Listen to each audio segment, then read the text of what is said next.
Hello students, मैं उम्मीद करता हूं कि आप सभी लोग अच्छे होंगे। आज दिनांक 28 जून 2022 को उत्तर प्रदेश अधीनस्थ सेवा चयन आयोग लखनऊ के द्वारा प्रारंभिक अर्हता परीक्षा यानी प्रिलिमिनरी एलिजिबिलिटी टेस्ट पेट 2022 का विज्ञापन जारी कर दी गई है। तो ऑनलाइन आवेदन शुल्क जमा करना या प्रारंभ होने की तिथि 28 जून 2022 है, जबकि ऑनलाइन आवेदन शुल्क जमा आवेदन सबमिट करने की अंतिम तिथि 27 जुलाई 2022 है। शुल्क समायोजन एवं आवेदन में संशोधन की अंतिम तिथि 3 अगस्त 2022 निर्धारित की गई है। ठीक है, तो फिर है कि ऑनलाइन आवेदन अभ्यर्थियों को सूचित किया जाता है कि प्रारंभिक अर्हता परीक्षा प्रिलिमिनरी एलिजिबिलिटी टेस्ट पेट 2022 हेतु आयोग की वेबसाइट upSSC.gov.in पर ऑनलाइन आवेदन किए जाने होंगे तथा कोई भी आवेदन ऑफलाइन स्वीकार नहीं किया जाएगा। प्रारंभिक अर्हता परीक्षा की अनिवार्यता द्विस्तरीय परीक्षा प्रणाली प्रभावी होने के पश्चात उत्तर प्रदेश अधीनस्थ सेवा चयन आयोग की परिधि में आने वाले विभिन्न विभागों के नियंत्रणाधीन भिन्न भिन्न प्रकार के रिक्त पदों पर चयन हेतु इच्छुक समस्त अभ्यर्थियों द्वारा प्रारंभिक अर्हता परीक्षा में प्रतिभाग किया जाना अनिवार्य है।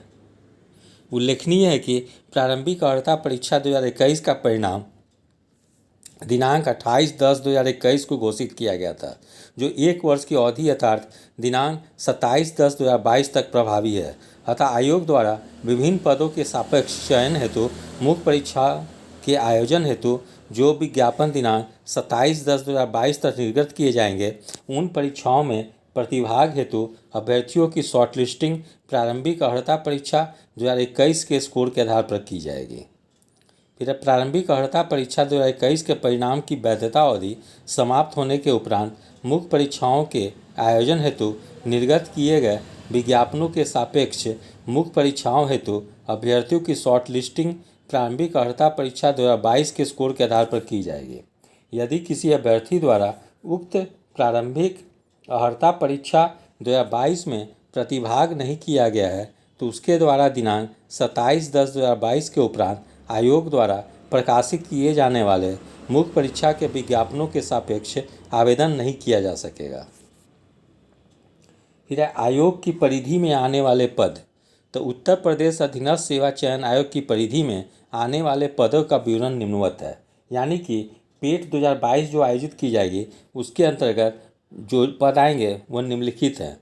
तो उत्तर प्रदेश अधीनस्थ सेवा चयन आयोग अधिनियम 2014 की धारा 2 में उल्लेख है कि इस अधिनियम के उपबंध समूह ख से निम्न समूह ग के ऐसे समस्त भर्ती वाले पदों के संबंध में जिसके अंतर्गत सचिवालय के पद भी हैं और राज्य सरकार द्वारा स्थापित या नियंत्रित किसी बोर्ड या निगम या किसी अन्य विधिक निकाय में समस्त समूह ग के पदों पर भी लागू होंगे, परंतु राज्य सरकार अधिसूचना द्वारा किसी पद को आयोग के कार्य क्षेत्र से हटा या उसमें जोड़ सकती है।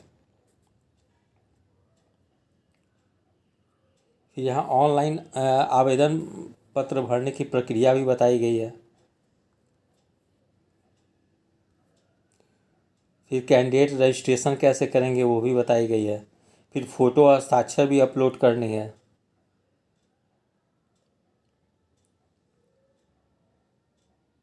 फिर घोषणा डिक्लेरेशन जो होती है वो भी करनी है।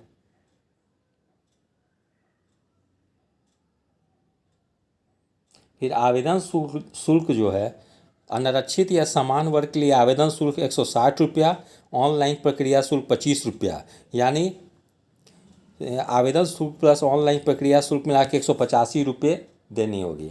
वहीं अन्य पिछड़ा वर्ग के लिए 160 रुपया आवेदन शुल्क और ऑनलाइन प्रक्रिया शुल्क 25 रुपया यानी 185 रुपये देनी होगी। वहीं अनुसूचित जाति के लिए 70 रुपया आवेदन शुल्क और ऑनलाइन प्रक्रिया शुल्क 25 रुपया यानी 95 रुपया देनी होगी। अनुसूचित जनजाति के लिए आवेदन शुल्क 70 रुपया, ऑनलाइन प्रक्रिया शुल्क 25 रुपया यानी 95 रुपये देनी होगी। अब विकलांगजन हेतु केवल ऑनलाइन प्रक्रिया शुल्क 25 रुपये देनी होगी। फिर अभ्यर्थी फॉर्म का प्रिंट आउट निकाल कर रख लेंगे। फिर आवेदन पत्र में संशोधन का भी विकल्प दी जाएगी। शैक्षिक अर्हता के बारे में बताई गई है, उसको भी देख लें। तो प्रारंभिक अर्हता परीक्षा 2022 में हाई स्कूल या समकक्ष अथवा उससे उच्च शैक्षिक अर्हता धारित करने वाले अभ्यर्थी आवेदन कर सकते हैं। अतः ऐसे सभी अभ्यर्थी जिनके द्वारा आवेदन पत्र सबमिट करने की अंतिम तिथि से पूर्व हाई स्कूल या समकक्ष अथवा उससे उच्च शैक्षिक अर्हता धारित कर ली गई है, वे प्रारंभिक अर्हता परीक्षा 2022 हेतु आवेदन कर सकते हैं। उल्लेखनीय है कि विभिन्न विभागों के नियंत्रणाधीन भिन्न भिन्न प्रकार के संगत पदों के अधियाचन एवं सेवा नियमावली के अनुसार ही मुख्य परीक्षाओं के आयोजन हेतु विज्ञापन जारी किए जाएंगे। इन विज्ञापनों के सापेक्ष अनिवार्य अर्हता रखने वाले अभ्यर्थी जो तत्समय प्रभावी प्रारंभिक अर्हता परीक्षा प्रिलिमिनरी एलिजिबिलिटी टेस्ट पेट में सम्मिलित हुए हैं एवं उन्हें आयोग द्वारा स्कोर कार्ड वैध संख्यात्मक स्कोर के साथ जारी किया गया है के द्वारा ही ऑनलाइन आवेदन किया जा सकेगा। इनमें से प्रारंभिक अर्हता परीक्षा जो तत्समय प्रभावी हो के स्कोर के आधार पर शॉर्टलिस्ट किए गए अभ्यर्थियों हेतु यथावश्यक मुख्य परीक्षा, कौशल परीक्षा, शारीरिक परीक्षा आदि का आयोजन कराया जाएगा। ठीक है। फिर है नोट, हाई स्कूल अथवा इसके समकक्ष से कम अनिवार्य अर्हता के ऐसे पद जो आयोग के परिधि में आते हैं, यदि उनका अधियाचन प्राप्त होता है तो उनके संबंध में आयोग के निर्णय के अनुसार अलग से परीक्षा या कौशल परीक्षा, शारीरिक परीक्षा आयोजित की जाएगी, जिसकी सूचना यथासंभव आयोग की वेबसाइट पर दी जाएगी। इस श्रेणी हेतु अभ्यर्थियों को प्रारंभिक अर्हता परीक्षा में सम्मिलित होने की बाध्यता नहीं होगी। आयु सीमा हम लोग देखते हैं, उत्तर प्रदेश अधीनस्थ सेवा चयन आयोग के विभिन्न विभागों से भिन्न भिन्न प्रकार के पदों का अधियाचन उपलब्ध कराया जाता है, जिसमें न्यूनतम आयु भिन्न भिन्न 18 वर्ष या 21 वर्ष होती है। अधिकतम आयु सीमा उत्तर प्रदेश सेवा में भर्ती नियमावली 2012 के अनुसार 40 वर्ष होगी। इस प्रकार ऐसे अभ्यर्थी जिन्होंने 1 जुलाई 2022 को न्यूनतम आयु 18 वर्ष पूर्ण कर ली हो तथा 40 वर्ष से अधिक आयु प्राप्त न की हो, प्रारंभिक अर्हता परीक्षा 2022 हेतु पात्र होंगे, अर्थात उसका जन्म 1 जुलाई 1982 से पूर्व और 1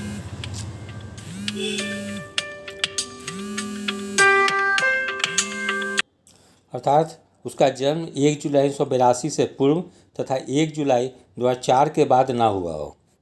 यह भी स्पष्ट किया जाता है कि समय समय पर जारी अधिनियम शासनादेशों के अनुसार आरक्षित विशेष वर्गों का अधिकतम आयु सीमा में नियमानुसार छूट अनुमन्य किया जाएगा।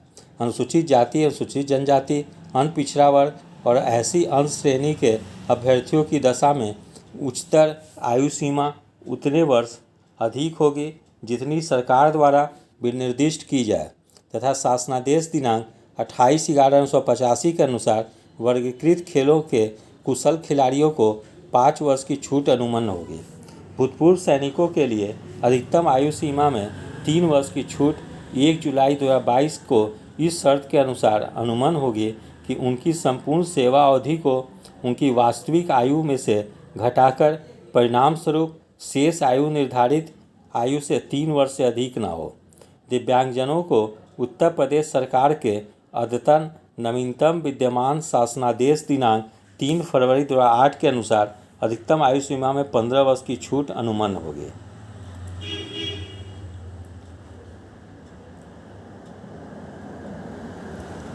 फिर आरक्षण के बारे में देखते हैं हम लोग। आयोग द्वारा मुख्य परीक्षा हेतु प्रकाशित किए गए विज्ञापनों में उत्तर प्रदेश सरकार के अद्यावधिक विद्यमान अधिनियम, शासनादेश एवं सेवा नियमावलियों के अनुसार लंबवत, अनुसूचित जाति, अनुसूचित जनजाति, अन्य पिछड़ा वर्ग एवं आर्थिक रूप से कमजोर वर्ग तथा क्षैतिज आरक्षण स्वतंत्रता संग्राम सेनानी के आश्रित, भूतपूर्व सैनिक, दिव्यांगजनों, उत्कृष्ट खिलाड़ियों तथा महिला अनुमन्य होगा। परीक्षा योजना एवं पाठ्यक्रम। आयोग द्वारा प्रारंभिक अर्हता परीक्षा 2022 की लिखित परीक्षा की परीक्षा योजना एवं पाठ्यक्रम विज्ञापन के परिशिष्ट 1 पर उपलब्ध है। फिर लिखित परीक्षा के संबंध में विशेष नोट। यदि प्रारंभिक अर्हता परीक्षा 2022 हेतु प्राप्त आवेदन पत्रों की संख्या अत्यधिक होती है और आयोग के लिए समस्त अभ्यर्थियों की लिखित परीक्षा एक ही शिफ्ट या दिन में आयोजित किया जाना सुविधाजनक नहीं होता है, तो उक्त लिखित परीक्षा एक से अधिक शिफ्टों या दिनों में आयोजित की जा सकती है। यदि परीक्षा एक से अधिक शिफ्ट या दिनों में आयोजित की जाती है तो अभ्यर्थियों के स्कोर के नॉर्मलाइजेशन की प्रक्रिया लागू होगी। स्कोर के नॉर्मलाइजेशन की उक्त प्रक्रिया के संबंध में आयोग की सूचना संख्या 42/05/ विज्ञापन अनुभाग 11/2019 दिनांक 22 मई 2019 द्वारा अभ्यर्थियों को पहले ही सूचित किया जा चुका है। इस संबंध में आयोग का निर्णय अंतिम होगा। फिर परीक्षा का कार्यक्रम। प्रारंभिक अर्हता परीक्षा 2022 की लिखित परीक्षा का कार्यक्रम यथा समय वेबसाइट के माध्यम से पृथक रूप से सूचित किया जाएगा। स्कोर की वैधता अवधि। प्रारंभिक अर्हता परीक्षा में प्रतिभाग करने वाले अभ्यर्थियों का स्कोर परीक्षा परिणाम आयोग की वेबसाइट पर अपलोड किए जाने की तिथि से 1 वर्ष तक मान्य होगा।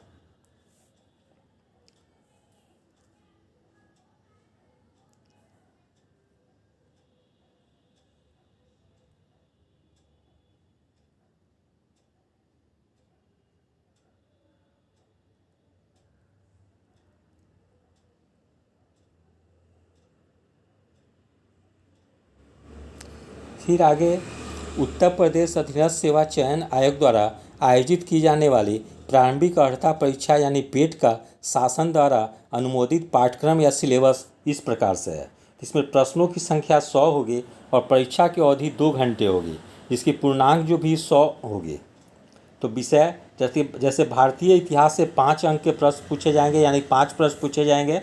इसके लिए टॉपिक भी निर्धारित कर दी गई है, जैसे सिंधु घाटी की सभ्यता, वैदिक संस्कृति, बौद्ध धर्म, गौतम बुद्ध, जीवनी एवं शिक्षाएं, जैन धर्म, महावीर, जीवनी एवं शिक्षाएं, मौर्य वंश, सम्राट अशोक, गुप्त वंश, समुद्रगुप्त, चंद्रगुप्त तृतीय, हर्षवर्धन, राजपूत काल, सल्तनत काल, मुगल साम्राज्य, मराठा, ब्रिटिश राज का अभ्युदय एवं प्रथम स्वतंत्रता संग्राम, ब्रिटिश राज का सामाजिक आर्थिक प्रभाव, भारतीय राष्ट्रीय आंदोलन, इससे भी 5 प्रश्न पूछे जाएंगे। इसके अंतर्गत टॉपिक जो है वो स्वाधीनता आंदोलन के प्रारंभिक वर्ष, स्वदेशी तथा सविनय अवज्ञा आंदोलन, महात्मा गांधी तथा अन्य नेताओं की भूमिका, क्रांतिकारी आंदोलन तथा उग्र राष्ट्रवाद का उदय, विधायी संशोधन तथा ब्रिटिश इंडिया एक्ट 1935, भारत छोड़ो आंदोलन, आज़ाद हिंद फौज तथा नेताजी सुभाष चंद्र बोस।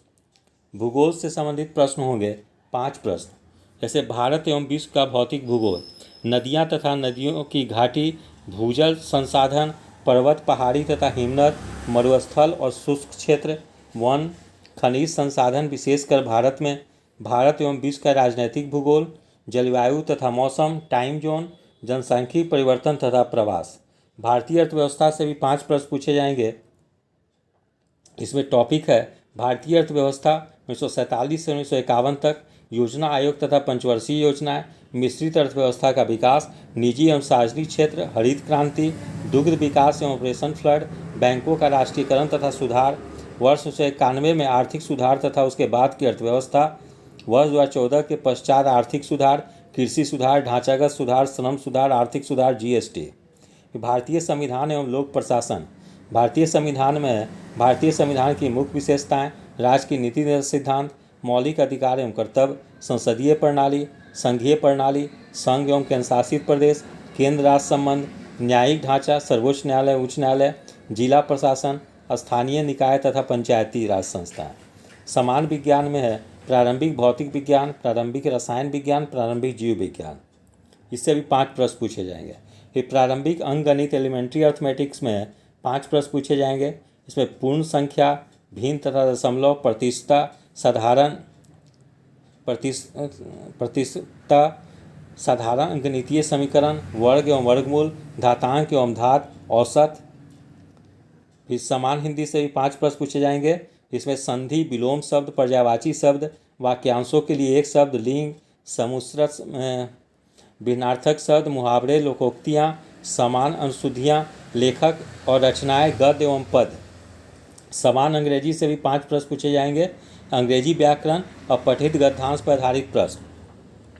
तर्क एवं तर्कशक्ति से, जैसे प्रश्न टॉपिक होगी बृहत एवं लघु, क्रम एवं रैंकिंग, संबंध, समूह से भिन्न को अलग करना, कैलेंडर एवं घड़ी, कारण और प्रभाव, कोडिंग डिकोडिंग, संख्या तथा अक्षर, निगमनात्मक तर्क, कथन, विश्लेषण एवं निर्णय। सामयिकी या करंट अफेयर्स से भी 10 प्रश्न पूछे जाएंगे, भारतीय एवं वैश्विक। समान जागरूकता या जनरल अवेयरनेस से 10 प्रश्न पूछे जाएंगे। इसमें भारत के पड़ोसी देश, देश राजधानी एवं मुद्रा, भारत के राज्य तथा केंद्र शासित प्रदेश, भारतीय संसद, राज्यसभा, लोकसभा, विधानसभा, विधान परिषद, राष्ट्रीय और अंतर्राष्ट्रीय दिवस, विश्व संगठन एवं उनके मुख्यालय, भारतीय पर्यटन स्थल, भारत की कला एवं संस्कृति, भारत एवं विश्व के खेल, भारतीय अनुसंधान संगठन, प्रसिद्ध पुस्तकें और लेखक, पुरस्कार एवं विजेता, जलवायु परिवर्तन एवं पर्यावरण। फिर अपठित हिंदी गद्यांश का विवेचन एवं विश्लेषण, 2 गद्यांश होगा जिसमें प्रत्येक से 5 प्रश्न होंगे, ये 10 अंक की होगी। वहीं ग्राफ की व्याख्या एवं विश्लेषण से 2 ग्राफ होंगे जो कि 5-5 प्रश्न के 5-5 अंक के होंगे, इसमें 5 प्रश्न पूछे जाएंगे। फिर तालिका की व्याख्या एवं विश्लेषण, 2 तालिकाएं होगी, प्रत्येक पर 5 प्रश्न। फिर शर्तें हैं, क्रमांक 1 से 9 पर अंकित शैक्षिक विषयों से संबंधित प्रश्नों की कठिनाई का स्तर, डिफिकल्टी लेवल, राष्ट्रीय शैक्षिक एवं अनुसंधान परिषद NCERT द्वारा निर्धारित सेकेंडरी या सीनियर सेकेंडरी स्तर का होगा। परीक्षा का प्रकार वस्तुनिष्ठ प्रकृति का व परस्पर बहुविकल्पीय प्रश्नों पर आधारित होगा। फिर अब प्रत्येक गलत उत्तर हेतु 1/4 अंकों की कटौती की जाएगी। तो इस प्रकार से पेट के लिए निम्नलिखित चीज़ें निर्धारित की गई है। तो उम्मीद करता हूं कि इसकी एग्ज़ाम भी जो होगी आगामी 3 से 4 महीने में आयोजित कर ली जाएगी। इसलिए जो भी अभ्यर्थी इसके लिए आवेदन देंगे वे लोग अभी से इसकी तैयारी में गंभीरतापूर्वक लग जाएंगे और पिछले वर्ष जो पेट 2021 में आयोजित हुई थी उसके प्रश्न पत्र को भी एक बार हल कर लेंगे या प्रश्न पत्र को देख लेंगे, जिससे कि उन लोग का किस प्रश्न का लेवल किस स्तर का होता है वो भी उनको एक जानकारी मिल जाएगी। ठीक है, तो यदि आप सभी लोग को मेरा चैनल अच्छा लगा हो इसे लाइक से और सब्सक्राइब करें। धन्यवाद, टेक केयर।